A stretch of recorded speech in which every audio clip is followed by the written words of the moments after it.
রান্না করব ভিন্ন স্বাদে সয়াবিনের তরকারি। এটা কিন্তু সম্পূর্ণ নিরামিষ ছিল। তবে আজকে আমি এখানে কিভাবে ভিন্ন স্বাদের সয়াবিনের তরকারি রান্না করলাম চলুন সেটা একবার দেখে নেওয়া যাক ভিডিওর মাধ্যমে। আশা করছি আজকের ভিডিওটি ভালো লাগবে। সকল বন্ধুদের কাছে অনুরোধ করছি সম্পূর্ণ ভিডিওটি দেখার। তবে বাঙালি খানায় সবাইকে স্বাগত জানাই। ছোট ছোট টিপস সহ আপনিও শিখে নিতে পারবেন নিত্য নতুন রান্নার রেসিপি। আজকে আমি এখানে প্রথমে মশলাটা তৈরি করে নেব। বেশ কিছুটা গোটা মশলা আগের থেকে আমি কড়াইতে রেখেছি। হাফ চামচ সাদা জিরে, হাফ চামচ ধনে, হাফ চামচ মৌরি, হাফ চামচ গোলমরিচ, 1 চামচ চালমগজ,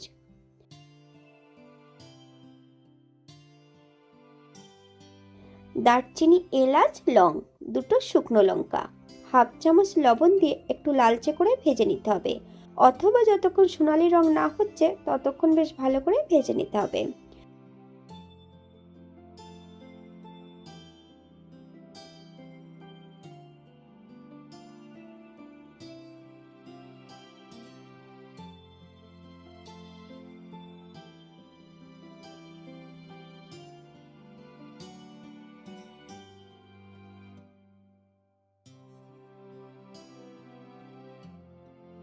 গ্যাসের ফ্লেমটা অফ করে দিয়ে 80% মতন ঠান্ডা করে নিতে হবে। প্রথমে আমি কিন্তু এটা শুকনো একটা গুঁড়ো তৈরি করে নেব। 1 ইঞ্চি মতন আদা সরু সরু করে কেটে নিয়েছি। বেশ কিছুটা জল দিয়ে একটা মিহি পেস্ট তৈরি করে নেব। আগের থেকে আমি এখানে বেশ কিছুটা সয়াবিন সেদ্ধ করে রেখেছি। তবে সেদ্ধ করার সময় কিন্তু পরিমাণ মতন লবণ দিয়ে সেদ্ধ করে নিয়েছি। সম্পূর্ণ সয়াবিনের বেশ ভালো করে জল ঝরিয়ে রেখেছি। একটা কড়াইতে বেশ কিছুটা সরষের তেল অ্যাড করেছি। তেল গরম হওয়া পর্যন্ত অপেক্ষা করতে হবে।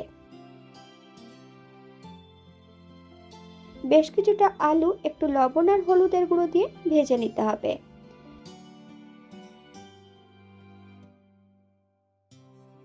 বাঙালি রান্না ঘরোয়া উপকরণ দিয়ে আপনাদের যদি রান্নাগুলো পছন্দ হয় তাহলে চ্যানেলটি সাবস্ক্রাইব করে দিয়ে পাশে থাকবেন।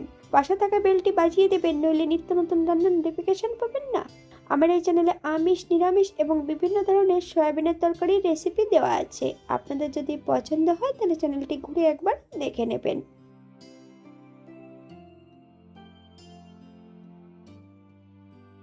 তেল থেকে কিন্তু আমি এই পর্যায়ে আলুগুলো তুলব না, একই তেলে রান্না করব। ফোড়নে রেখেছি সাদা জিরে।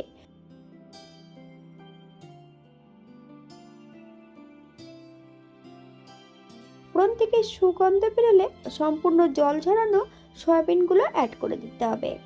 গ্যাসের ফ্লেমটা মিডিয়ামে রেখে বেশ ভালো করে ভেজে নিতে হবে। আপনারা একবার স্ক্রিনের দিকে ফলো করবেন।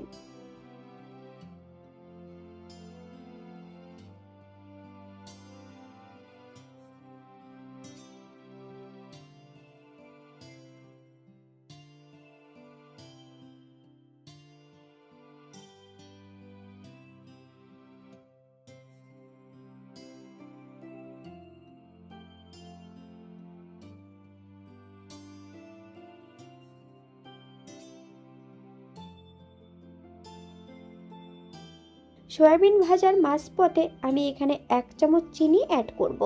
আপনারা যদি পছন্দ করেন তাহলে পরিমাণে বাড়িয়ে দিতে পারেন। এই পর্যায়ে যদি চিনি অ্যাড করা হয় তাহলে সয়াবিনের কিন্তু নিজস্ব রং এবং স্বাদ দুটোই কিন্তু বজিয়ে থাকবে।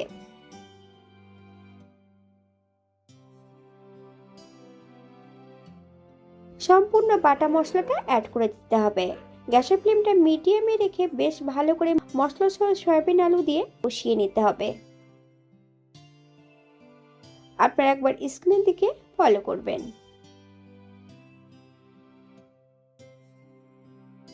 হাফ চামচ কাশ্মীরি লঙ্কার গুঁড়ো, হাফ চামচ হলুদ গুঁড়ো,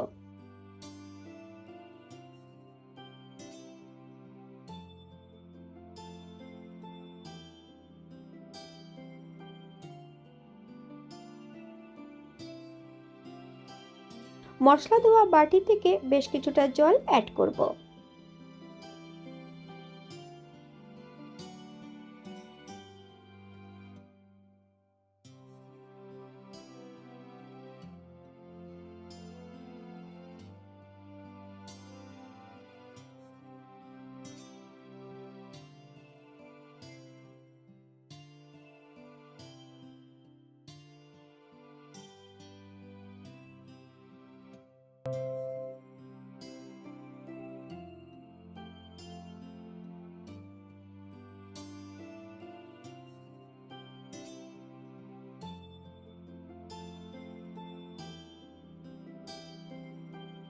এখানে আমি গ্রেভির জন্য 2 কাপ জল অ্যাড করেছি, তবে জলটা কিন্তু আমি ঈষদুষ্ণ গরম জল অ্যাড করেছি। গ্যাসের ফ্লেমটা হাইতে রেখে বেশ কিছু সময় রান্না করে নেব।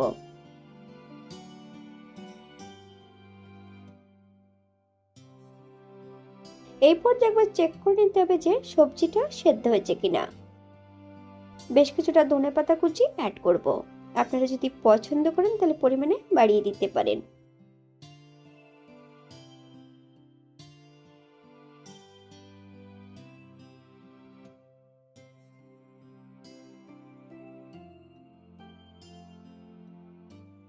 হাফ চামচ ঘি,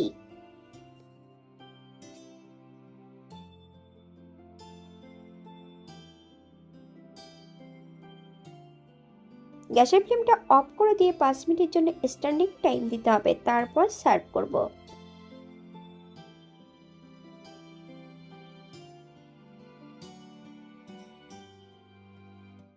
এটা দেখতে যেমন ভারী সুন্দর হয়েছিল, এটা গরম ভাতে, রুটি, পরোটা, লুচি সবকিছুর সঙ্গে অসম্ভব ভালো লাগবে।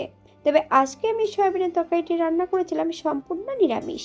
আপনারা যে কোনো একদিন নিরামিষের দিন এটা রান্না করতে পারেন। এখানে যে উপকরণগুলো আমি অ্যাড করেছি আপনারা এর থেকে কম বেশি করে নিতে পারেন। আমি এখানে চালমগজ অ্যাড করেছিলাম, আপনারা চালমগজের পরিবর্তে পোস্ত অ্যাড করতে পারেন। যদি পেঁয়াজ, রসুন বা অন্যান্য মশলা পছন্দ করলে অ্যাড করতে পারেন।